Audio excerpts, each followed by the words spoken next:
بسم الله الرحمن الرحیم. السلام علیکم. زما نوم دی تحسین الله تاثر. خبره وکړو د ثانیه اسوات او د هغې نه بعد پیدا شوي صورتحال باندې. حکومت د دغه واقعې نه بعد اوس لږې بایپاس باندې چې څومره هوټلې وي هغه روانوي.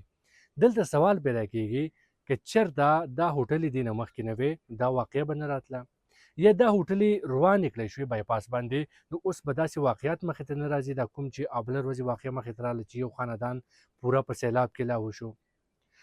نااهلي خو د حکومت دا ده چې دا خاندان 2 غنټو پورې د سیند په منځ کې ولاړو، انتظار یې کوو چې ریسکیو ټیمونه به راشي موږ به بچ کړی شي، خو نه ریسکیو ټیم لاړ، نه ضلعي انتظامیه خبر شوه، نه پولیس خبر شو، نه مقامي خلکو سره څه قسم بندوبست و چې هغوی دغه خلک بچ کړی وي. دا واقع لاړه. د دې نه بعد سوشل میډیا باندې انتهایی سخت تنقید شروع شو او د هغې نه بعد حکومت اوس څه کوي، هوټل رواني تجاوزات ختموي ځکه چې یو واقعه مخې ته راغله. آیا تجاوزات ختمولو سره به داسې واقعیات بیا مخې ته نه راځي؟ آیا ضرورت د دې خبرې د حادثه د دې د وجې نه مخې ته راغله چې سیند په غاړه هوټلې وي که نه؟ د حادثه په دې وجه مخې ته راغله چې ډسټرکټ اډمنسټریشن اهل نه و چې داسې صورتحال یې هینډل کړی وی. واقع خو په دې وجه مخې ته راغله. خلک په سیند کې موجود او هغوی نه دي بچ کړی شي، دا یو حادثه ده، خو دا ولې نه دي بچ کړی شي چې ډسټرکټ اډمنسټریشن د دې قابل نه و چې دا خلک یې بچ کړی وي. یعنې 2 غنټو پورې د ولاړ دی، کالام نه سیلابي ریله راځي، هغه خلک وړي، ډسټرکټ اډمنسټریشن نه خبرېږي، ریسکیو ټیمونه هغه ځای ته نه رسېږي. تنقید شروع شي. د دغه تنقید نه بچ کېدو لپاره اوس حکومت څه کوي؟ دویمه درېیمه ورځ ده بایپاس باندې چې کوم هوټلې موجود دي وایي چې دا د سیند په حدود کې دي، موږ دا ختمو. ټیک شو، دا هوټلې ختمې کړې، خو بیا هغه خبره چې داسې حادثات به بیا مخې ته نه راځي. په کار خو دا وه چې دا واقعه بطور سټډي کیس اخیستی وي، ډسټرکټ اډمنسټریشن حکومت داسې اقدامات پورته کړی وي چې موږ په ایمرجنسي توګه باندې څه وکړو چې داسې یو سیلابي ریله راشي، هغې کې خلک راګیرېږي. نو اول خو دا دی چې موږ خلک دا ذهن ته پرېنږدو، خلکو ته د هغې نه مخکې الرټ جاري کړو، پیغامونه جاري کړو، هوټلو والا ته جاري کړو، یو ټاسک فورس جوړ کړو چې هغه په دغه خطرناک ځایونو یا د سیند په غاړه هغه موجود دي. بیا د هغې نه بعد موږ مستقل توګه باندې د دې حل روباسو چې څومره هوټلې جوړېږي، باقاعده به هغوی خپل باونډري وال کوي، هغوی به NOC اخلي، یو پراپر طریقې سره به یو اتارټي تحت به هوټلې جوړېږي. حکومت دا نه کوي، حکومت هوټلې روانوي. د دې نقصان څه دی؟ ګوره، سوات ټوریزم حوالې سره په پوره خیبر پښتونخوا کې په ټاپ باندې دی. د سوات ټوریزم سیکټر ته تباه کوي. یعنې تا کړي د سوات ټوریزم دپاره څه دي؟ د حکومت کنټریبیوشن د سوات دپاره څه دی؟ ټوریزم حوالې سره صفر دی. چې ستا کنټریبیوشن نشته دی، ټوریزم انډسټري چې کوم مقامي خلکو په خپله باندې ډیولپ کړې ده، ټیک د هغوی ته فایده ده، خو که حکومت هم ډیولپ کړي نو هغه هم د خدای دپاره نه ډیولپ کوي، حکومت ته هم د هغې فایده، خو حکومت نااهله د هغه ډیولپ کولی نه شي. د سوات خلکو په خپله باندې دا انډسټري ډیولپ کړې ده. فایده څه ده؟ هر کال یې تاسو په اخترو کې ګورئ 14 لاک 15 لاک 16 لاک خلک سوات ته راځي.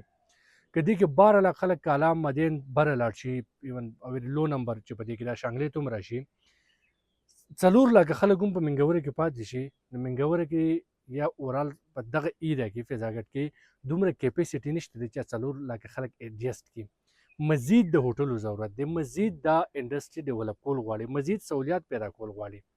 ته د مخکې نه هوټلې تباه کوي، نو دومره سیلګر چې راشي به ته ایډجسټ کوې چېرته؟ دا خو ته د سیلګرو ته سہولیات نه فراهم کوې، نو سیلګر به سبا نه راځي.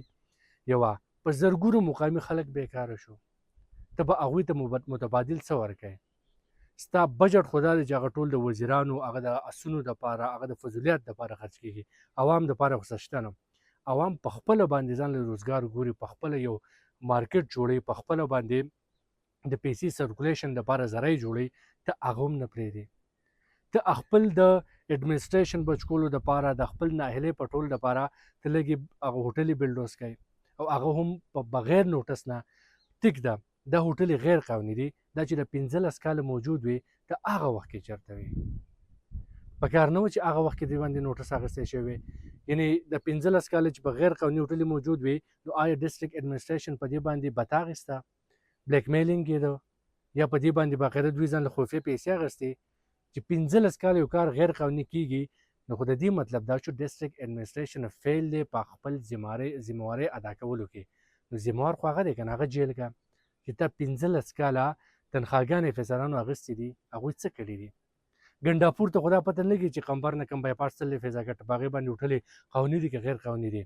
دا پته خو ډسټرکټ اډمنسټریشن ته لګي، خو ډسټرکټ اډمنسټریشن د دې نه خبرو سترګې پټې کړې وي. ها چې دا غیر قانوني وي ته هغه وخت اکشن نه اخیسته، اوس داسې اکشن اخلي چې یو دم هغه بلډوز کوي. نوټس ورکا، اول خو دا ایشو ورکا چې دا هوټل نه داسې واقعیت به نه کېږي. ټیک شو، ته وایې چې هوټل یې نشته دی، داسې واقعیت به نه کېږي. دا یو موږ منو ځه، ټیک شو، هوټل یې نشته دی، واقعیت به نه کېږي. نو بیا خو 2 هفتې میاشت نوټس خو ورکړي دي هوټلو ته که نه. کروڑونو روپۍ انویسټ شوي دي او هغوی بلډینګ جوړ کړی دی، هغوی پیسې لګولي دي او ته راځې په هغې باندې بلډوزر خېږئ دې لپاره چې تا باندې تنقید روان دی. دا د صوبایي حکومت انتهایي ناهیلي ده، دا د سوات اډمنسټریشن انتهایي ناهیلي ده، دا زموږ د خلکو ناهیلي ده چې موږ په داسې موقعو باندې مخکې هم دوکه شي، اوس هم دوکه کېږو، بیا به هم دوکه کېږو. ځکه چې په موږ کې د جرأت، د غیرت، د شعور په موږ کې نشته دی چې موږ د خپل حق تپوس وکړو. موږ ته پته نشته چې حق څنګه غوښتلی کېږي، موږ ته دا پته نشته چې زموږ حق داسې شي او موږ د دې نه نه یو خبر چې حکومت موږ سره په کومه طریقه کومه دوکه کوي، نو موږ به بس ټیک د حکومت یې کوي. موږ د سپین دادا، د تور دادا، د لالا د سیاست نه بارته نه یو راوتي. موږ د پی ټي آی خلاف اواز نشو پورته کولی ځکه چې زه په پی ټي آی کې یم. په ما کې دا جرأت پکار دی چې ما پی ټي آی له ووټ ورکړلی، زه پی ټي آی نه تپوس وکړم چې ما تا له ووټ راکړلی، ما تا له دې لپاره نه دی راکړلی چې دا کوم کار تا شروع کړلی، ما تا دې لپاره تا له ووټ راکړلی چې ته زما د انسانیت د فلاح او بهبود دپاره کار وکړې. خو بیا ما کې د جرأت نشته زه تپوس وکړم.